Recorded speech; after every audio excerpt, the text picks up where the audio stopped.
Hello again. Yeah, I didn't really expect to be making another video in Minecraft. That one video I did, which was a 100 subscriber special, and I've gained 20 new subscribers now. Damn, my channel's popping off. That was meant to be a joke, but to be honest, I've worked on this world a lot, and there's kind of a lot of things I want to show you all.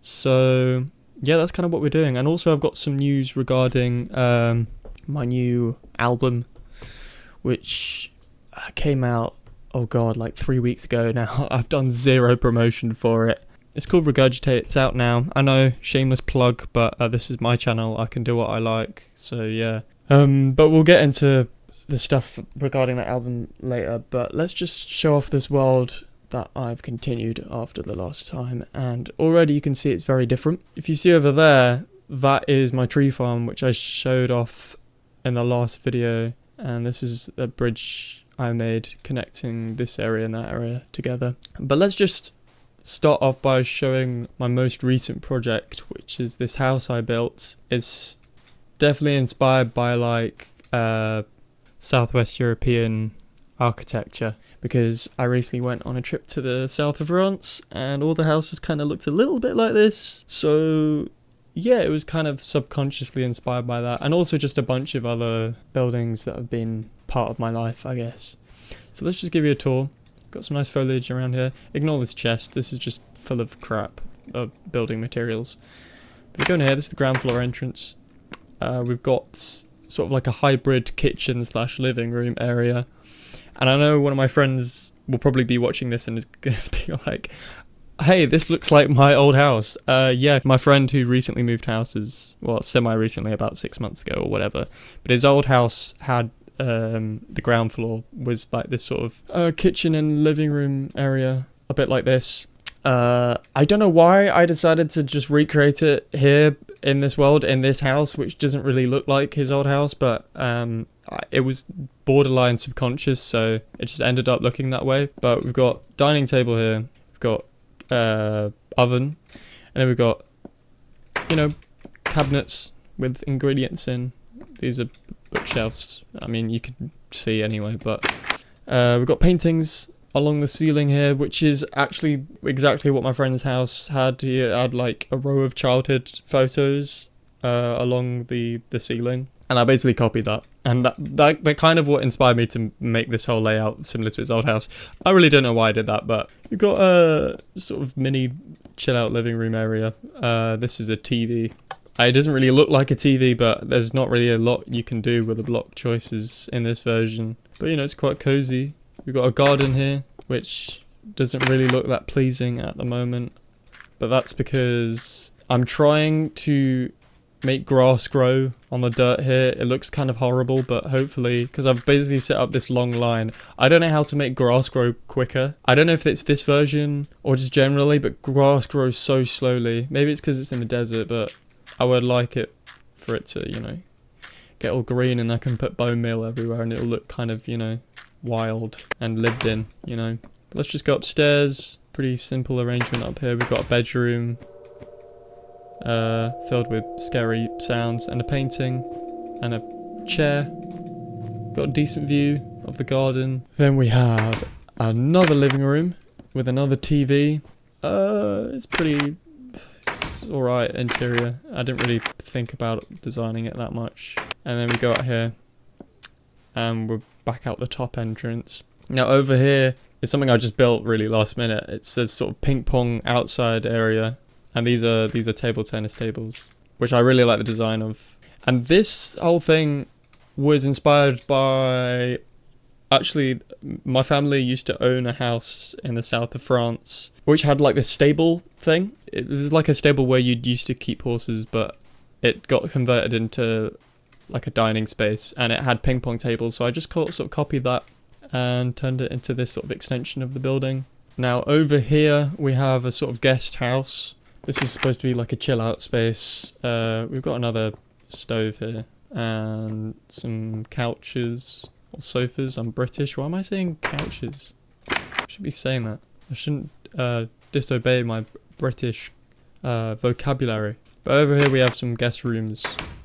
We've got a wardrobe and a bed, which you're going to sleep in because it's turning night. Once again, nothing like super fancy, but I do like the, you know, interior spaces I've made. There's not really a lot you can do interior-wise with the block choices, but this room's exactly the same. We've got like a seating arrangement with a crafting table there. But yeah, I'm pretty proud of it. It didn't really take too long to build, to be honest. And yeah, so let's, before we go back to the main base, which a lot has changed since the last time I showed it off. But I want to show you something a lot more cool. I think you guys might like it. It might make you feel very nostalgic. If you remember in the last video, I was talking about the old Xbox 360 tutorial worlds, and the Xbox 360 version was the first version of Minecraft I ever began playing.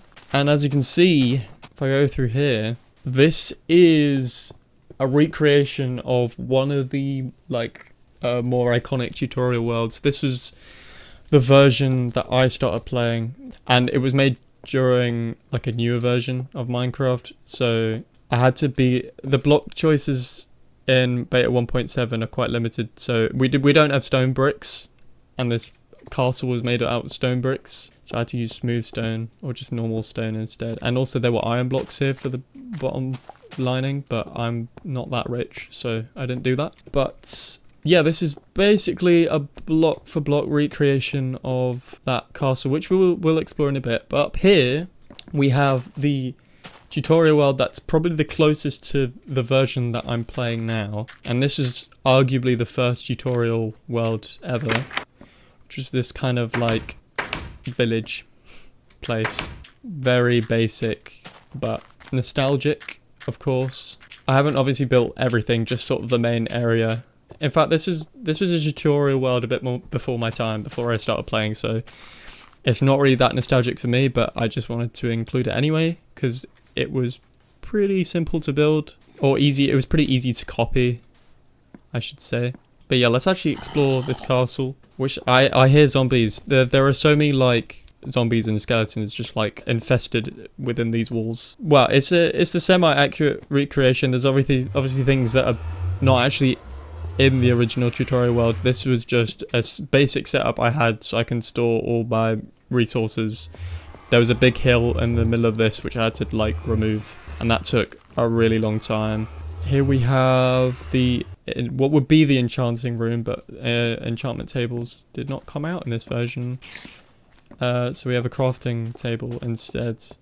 These were meant to be fence posts and like pressure plates to be like tables, but you can't do that in this version either. So I tried fence posts and slabs, but that looked really goofy, so I just used standard wood blocks and it looks fine, I guess. And then over here we have the brewing room, but there's no brewing stands, so it's just kind of a weird room. We also don't have melons in this version, so I've used lime wall blocks, and this spider's really annoying me right now. If we go upstairs, we have a bedroom, and we have the other bedroom with the jukebox, and oh, we do have 13 in here. I guess we could play a bit of 13. I remember distinctly finding that music disc in the like opening chest and playing it for the first time and being really creeped out by it. We don't really need to listen to that now, but I just wanted to let you know that it's there.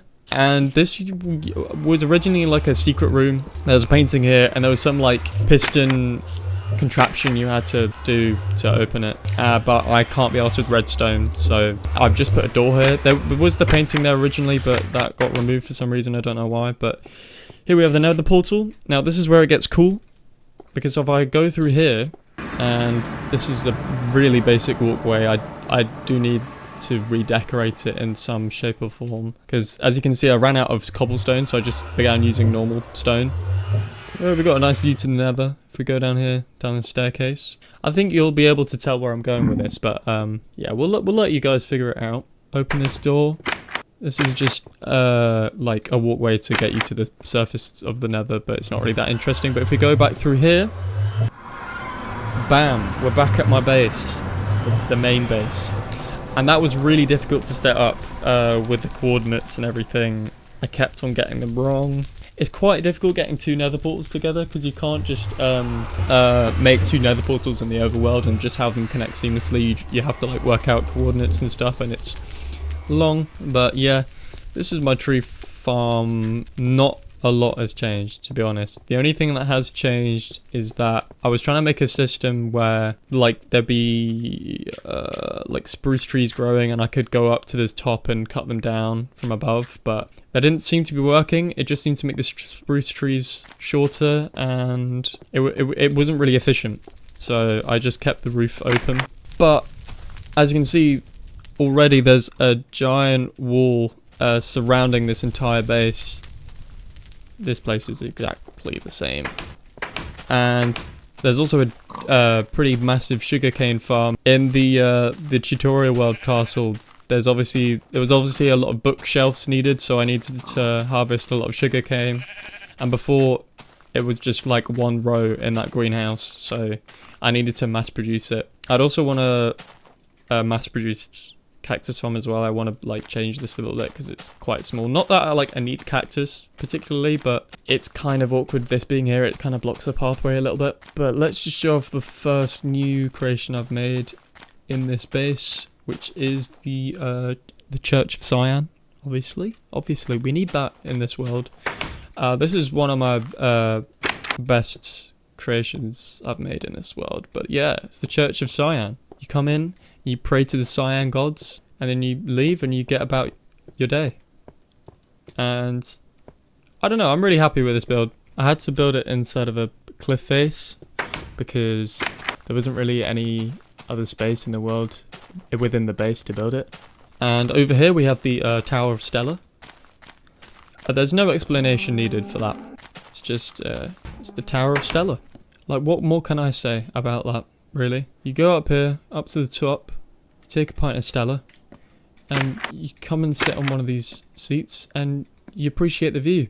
Yeah, and this wall, I made this wall, well, first of all, because I think it looks sick, but also because I wanted to build around here during night, and with mobs being around, it was kind of annoying. And of course, I'm not going to set it to peaceful mode because I'm not that much of a pussy. So I decided to just plant a load of torches everywhere and, you know, surround it with this wall. And yeah, as you can see, that little walkway there is also inspired by the Xbox tutorial worlds. I think there's lots of like influence from that because the tutorial worlds in the Xbox 360 are so nostalgic. Yeah, and they mean a lot to me. So, oh yeah, there's that mine cart rail which leads directly towards the mob farms, and I think the design of it looks pretty cool. But yeah, oh, I need to put I didn't even drink my Stella. Let me just do that real quick. Delicious. Let's let's go down and sleep. Actually, we should do that. Let's go up here. I've organized my chests a little bit. Well, this is meant to be wood, but I've used up all my wood, so it's cobblestone and dirt. Sand, okay, maybe not fully organized, but like, I'm trying my best, you know? Yeah, these chests are more organized. Because one of my friends who saw the last video was just like, you need to organize your chests, man. I was like, I know I do. So, let's talk about news regarding my album, because I might as well. I haven't really done much promotion for it, because, yeah, why don't we just like build a house or something while I talk about stuff, because I want something to be visually happening on the screen.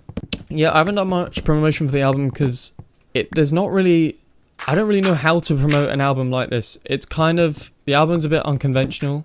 It's called Regurgitate, and the whole idea behind it is that I'm making music out of existing songs that I've made and a load of old audio recordings that I've taken over the years. It's an album made out of recycled sound, and I don't really know how to promote that kind of thing. So I thought of doing a sort of making of documentary, which I think I remember discussing in the last video. I wasn't really sure if I'm going through with it. I am going through with it, but my gosh, does it take a long time to just do everything, man. Like, I first off had to write a script for it, because I'm not gonna like talk about the album like off the cuff, you know. so I had to write a script for it, and I had to make sure the script was, you know, sincere enough. It said everything I wanted to say about the album, and also not sound like I'm talking out of my arse for however long the documentary will be. I don't think it'll be any longer than like 10 minutes, and that's like really pushing it. And then actually recording the voiceover for it, which I literally just finished yesterday. Like, this has been a project that I've been working on and off for the past couple of months, probably longer than that even. And yeah, recording voice lines has taken the longest time. I don't know what it was, but back when I was like 15 and I used to make videos a lot more frequently, I just like didn't really give a shit about how my voice sounded, or, you know, how I was delivering my words. But now, like, maybe I've gotten like too self-conscious or whatever, but, you know, I'll do a take and then I'll listen to it back, and I just like don't sound genuine, or like I don't sound like what I'm saying is real. Like, I don't sound, yeah, I just don't sound genuine enough. Like, I sound too fake. Like I'm putting on this like persona or something. And so I've just been like redoing voice lines constantly when I don't actually need to. Like, I can just sit back and just think it's fine, which I probably should do. Yeah, it's been taking a long time to make, but I'm currently editing it now. It should be coming out soon. Also, I feel like because I'm such a perfectionist, like I said, with recording voice lines, like I want to make it as best as I possibly can, but also I've got a slight feeling that like no one's gonna watch it. Or maybe they will, but like only a few people. Like, I don't think it's going to be like this big thing. I don't think it's really going to go anywhere, but I mean, it's not like I didn't promote the album at all or anything. I didn't release any singles for it, but I did do these sort of 10-second long audio-visual shorts, which I put up on Instagram and on this channel, which were sort of in the same vein as what Radiohead did to promote Kid A, but those videos didn't go anywhere at all. They did absolutely nothing in terms of gaining traction, and I was going to do like a series of 20, and I stopped at about 4 videos because they were doing nothing. And who's to say if this documentary is going to do any better than those videos? So I'm sort of battling between, you know, well, I should do this documentary and put as much time and effort into it as I possibly can, but also what's kind of the point if there's a big chance it's not going to get any traction. And also, I just don't even have any footage of me actually like making it. I'm probably just going to do like a couple Ableton session breakdowns, and then include some like footage from the live show I did and things like that. Oh yeah, I guess the live show I did counts as promotion. It was a very low-key show though. It was literally friends and family who came to see that. But, you know, it was a good night. It was a good crowd. And I actually got paid for it as well, which I was really surprised about. I thought it was just going to be a free gig. You can view that live show on this channel if you are interested. There's not any footage of me on the stage or anything, but it does include the visuals I did the live show with, which also relate to the concept. It was all made out of recycled footage that I had. Just bits of video I had lying around on my computer, and I turned them into like abstract swirly stuff, which I think looked pretty cool. And I also used that for the little blips that I put up. So yeah, if you're interested, go have a look at that. Also, you can check out the album on all streaming services and on Bandcamp if you wish to support me. If you do, I'd very much appreciate that, but obviously you don't have to do anything, to be honest. Yeah, I'm not gonna finish this house now, but I just wanted to do something while I talk about news about the album. And yeah, that's all I have to say. Appreciate you guys sticking through the end of this video. If anyone does actually watch this, maybe I might set the thumbnail as the tutorial world castle, and that will probably make this video get hella views. I'm gonna shut up now, let you get on with your day. Take care, everyone. Goodbye!